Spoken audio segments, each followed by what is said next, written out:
Governo deve antecipar 13º salário de aposentados e pensionistas do INSS. E você vai ver também. Receita Federal aumenta o limite de quem é obrigado a declarar o imposto de renda. Lula recebe a visita do presidente da Espanha, Pedro Sánchez, e volta a criticar Israel. O direito de defesa, transformado em direito de vingança, constitui, na prática, punição coletiva que mata indiscriminadamente mulheres e crianças. Avião da Polícia Federal cai em Belo Horizonte. 2 pessoas morreram. Afirma patrulha no ciclo afastar na rua 343, 29 milhas. Biden e Trump conseguem vitórias esmagadoras na super terça. E Haley desiste de ser candidata. Tudo isso você confere a partir de agora no Jornal das 18h30.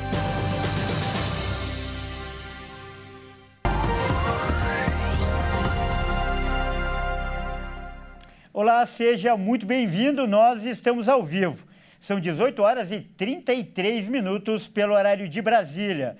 Eu sou o Kleber Werneck e a partir de agora você acompanha comigo as notícias do Brasil e do mundo desta quarta-feira. E olha só, o governo federal deve antecipar o 13º salário de aposentados e pensionistas do INSS.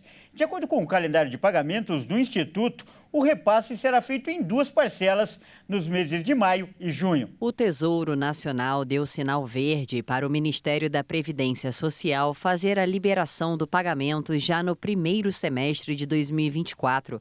A antecipação ocorreu nos últimos 4 anos para aliviar os impactos da pandemia de Covid-19 e estimular a economia do país. O abono é normalmente pago todos os anos em agosto e novembro.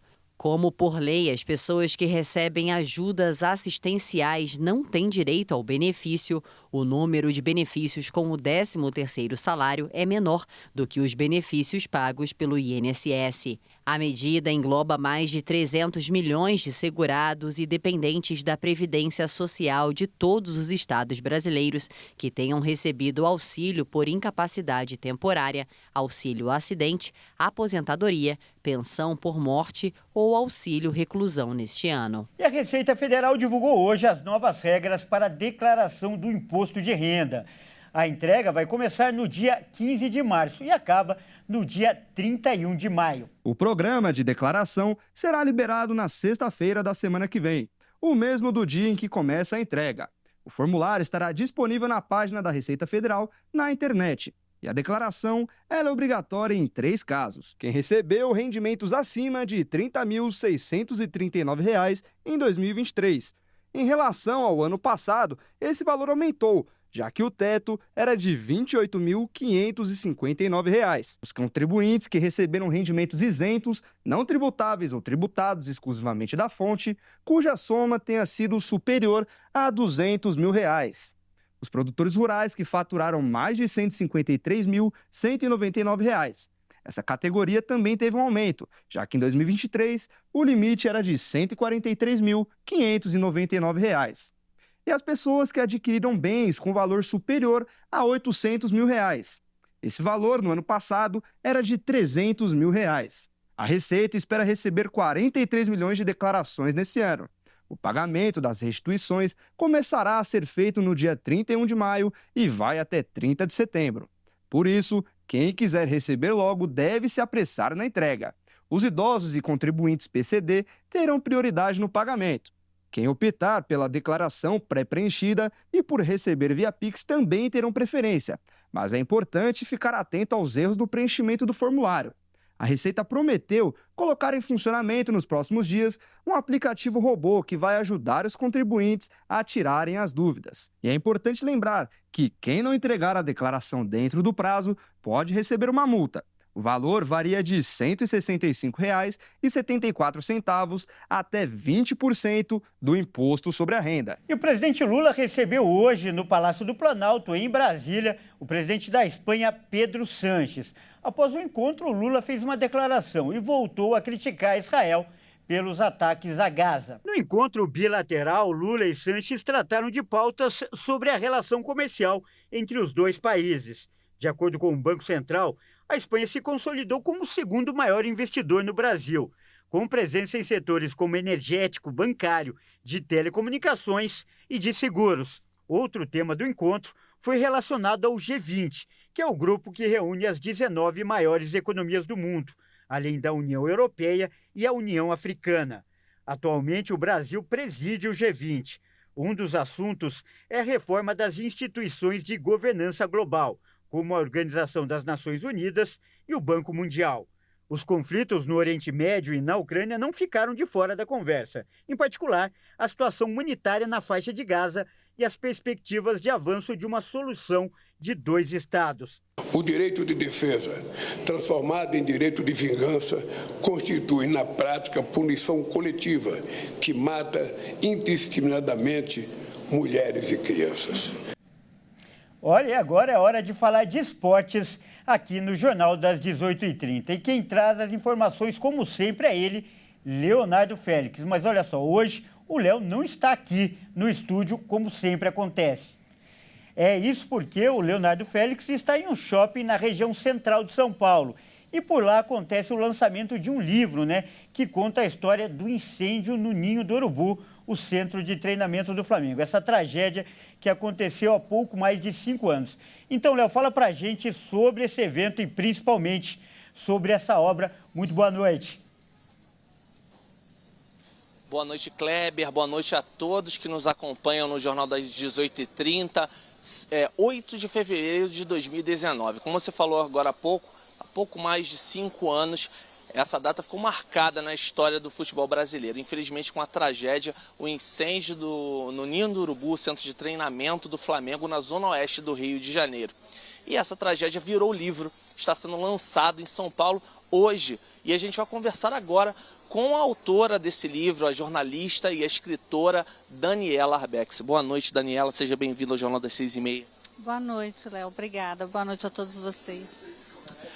Nós temos, logicamente, agora o foco da mídia, redes sociais e, principalmente, esse livro que vem para trazer mais luz sobre esse caso, né, Daniela? Você acredita que com esse lançamento pode existir uma maior repercussão sobre o caso e de forma a trazer justiça para as famílias?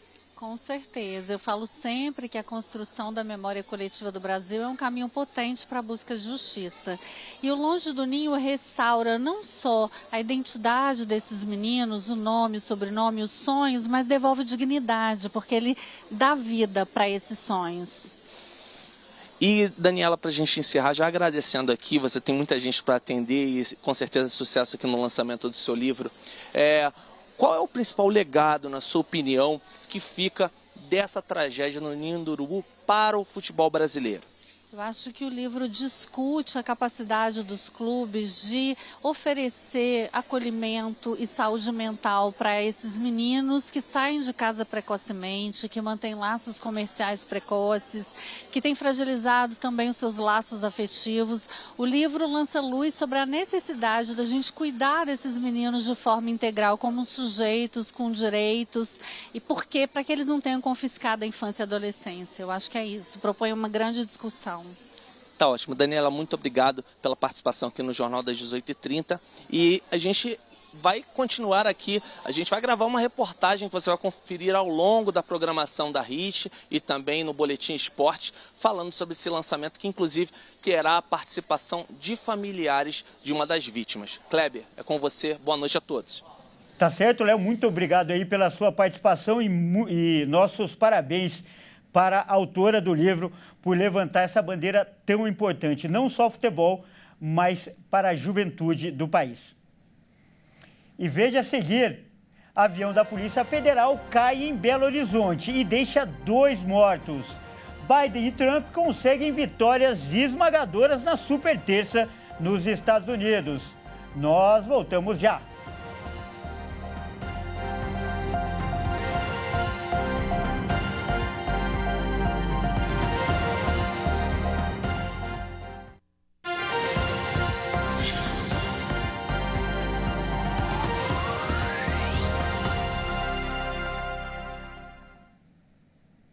Olá, mais uma vez seja muito bem-vindo. Nós estamos de volta aí ao vivo. São 18 horas e 44 minutos pelo horário de Brasília.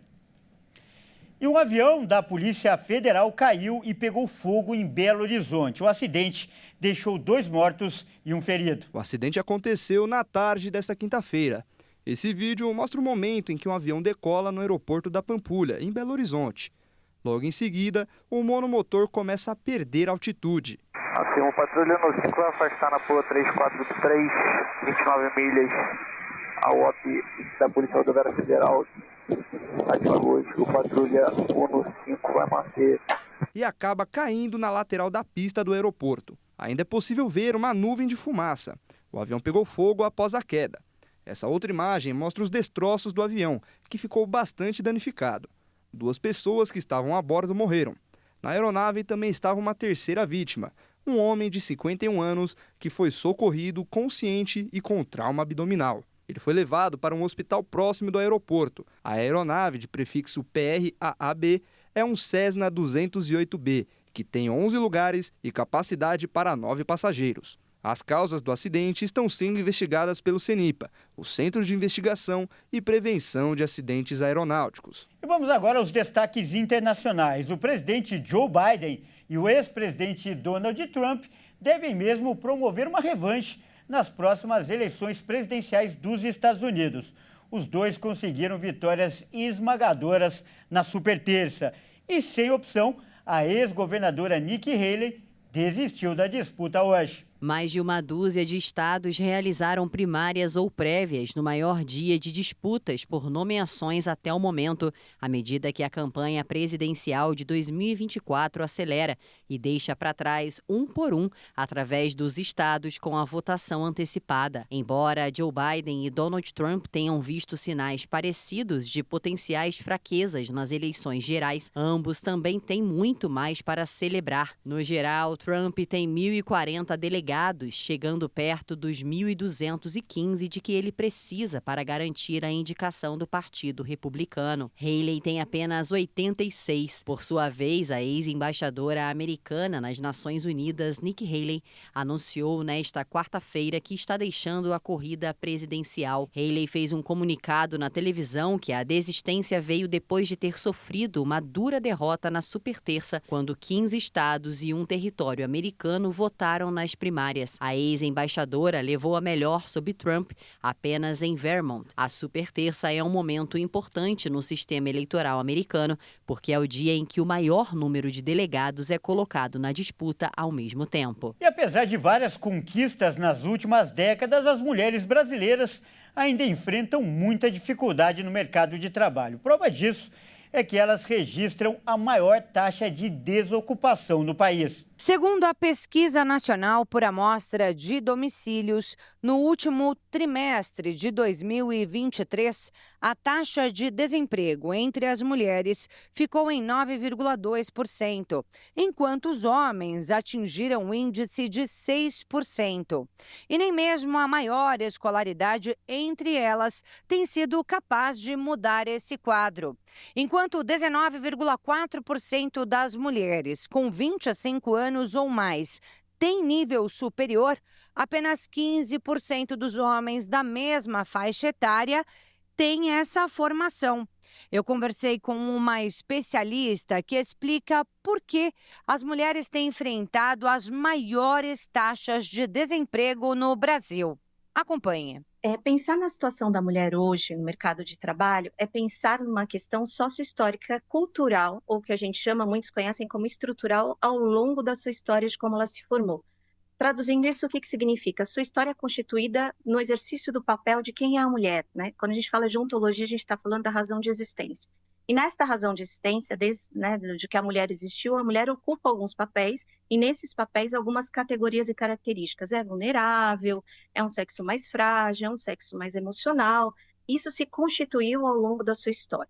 O que é importante declarar é que no segundo semestre de 2023 foi sancionada uma lei já sancionada, já assinada pelo presidente, onde é punida qualquer tipo de discriminação para a mulher, né, que tenham as mesmas posições do que os homens. Sancionando essa lei, né, as empresas, inclusive, vão ser reguladas por um relatório mensal inclusive onde essa fiscalização vem em vários âmbitos, e um deles é essa possível discriminação por função ou por salário. Então, é importante a gente olhar, né, para esse momento que nós estamos vivendo sócio-histórico e falar nessa mulher do futuro, que é essa mulher que se conhece, se apropria e que busca os seus talentos e se afirmar em cima do seu talento e não do seu gênero. Olha, e um dos problemas para a mulher no mercado de trabalho é a gravidez. E esse, aliás, é o tema de hoje da nossa série de entrevistas para comemorar a Semana da Mulher. Nossa convidada é a Ana Cláudia Zani, ela que é neurocientista e especialista em comportamento humano. Boa noite, Ana Cláudia, me desculpe. Seja muito bem-vinda aqui ao Jornal das 18h30. Obrigada, eu que agradeço. E olha só, primeiro eu queria que você falasse para a gente, né, que até um passado recente, quando uma mulher ficava grávida, ela tinha que parar a vida completamente dela, tanto no trabalho, nos cuidados pessoais e até na vida social. Hoje, isso ainda acontece? Então, hoje ela tem que ser multifatorial, né? Ela tem que entender que ela precisa lidar com vários estímulos junto e dar conta de todos, né? Uma coisa muito importante que dá para fazer é usar a rede de apoio, né? A família, a mãe, né? Que seria a avó da criança e tudo mais. E uma rede de confiança, a escolinha, às vezes, quando não tem familiar perto e tal. E essa mulher, ela tem que saber lidar com isso, porque ela vai ter que passear entre culpa, porque ela não foi dessa maneira que ela idealizou, como é que ela iria fazer, né, realizar a maternidade. E ela tem que pôr foco muito em qualidade, né? Porque ela vai ter que realmente fazer momentos de qualidade com essa criança. Claro que a gente está falando de uma criança um pouquinho mais velha. Quando bebê, a mãe ainda está presente e ela vai... Eu tenho uma frase que eu digo, quando nasce uma criança, quando nasce um bebê, nasce uma mãe. Então, ela vai começar a entender a relação dela com essa criança e isso vai fazer com que a percepção dela seja aferida também, para ela colocar o que é importante, que ela não abre mão, mesmo depois que ela voltar para o mercado de trabalho, e o que ela tem confiança em delegar para os outros cuidarem. Então, sim, tá mais desafiador mesmo nesse momento a mulher dar conta de tudo. Olha, eu achei muito bonita essa sua frase, quando nasce uma criança, nasce uma mãe. Mas em alguns casos, numa mesma mulher, nasce uma mãe e até um pai. No caso daquelas chamadas mães solo ou mães solteiras, que infelizmente é uma realidade que existe no nosso país.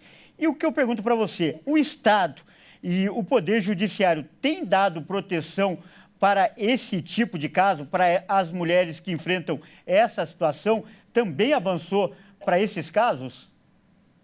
Olha, na lei eu não sei te falar. O que eu sei te falar é da minha prática clínica, que eu percebo que essa mulher, ela está conseguindo lidar muito bem com essa situação.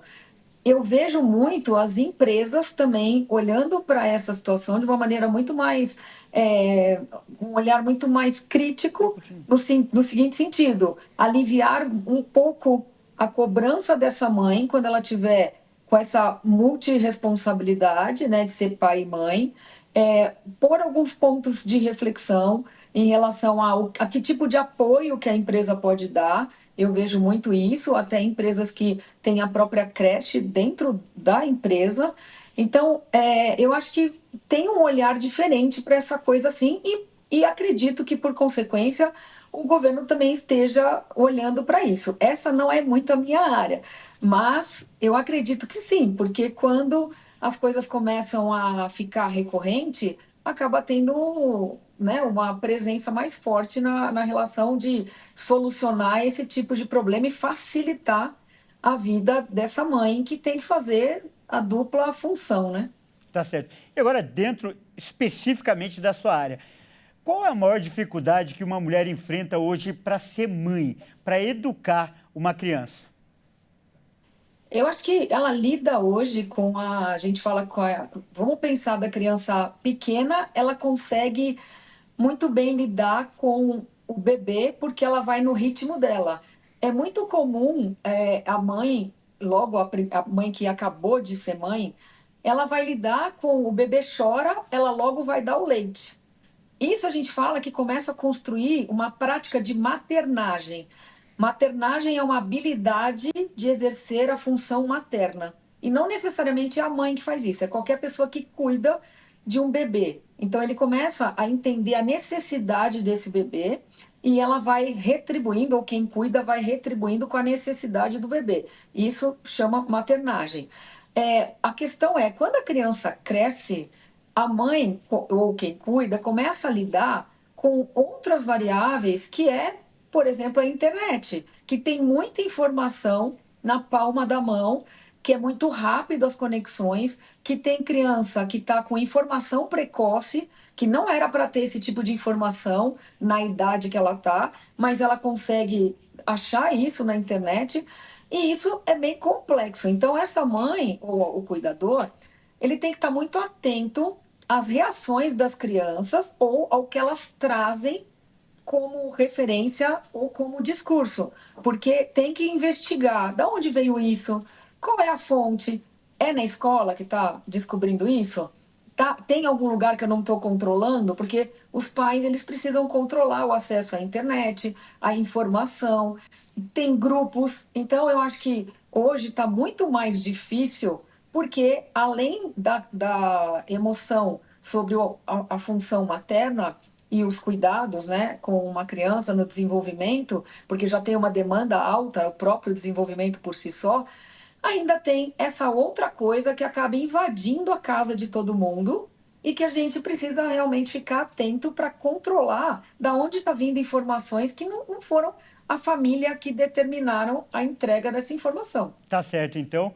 Agradeço muitíssimo a sua participação. Nós acabamos de conversar com a Ana Cláudia Zani, que é neurocientista e especialista em comportamento humano. Mais uma vez, muito obrigado. Eu que agradeço. Grande abraço. Bom, o Jornal das 18h30 fica por aqui. Obrigado pela sua companhia. Ótima noite e até amanhã.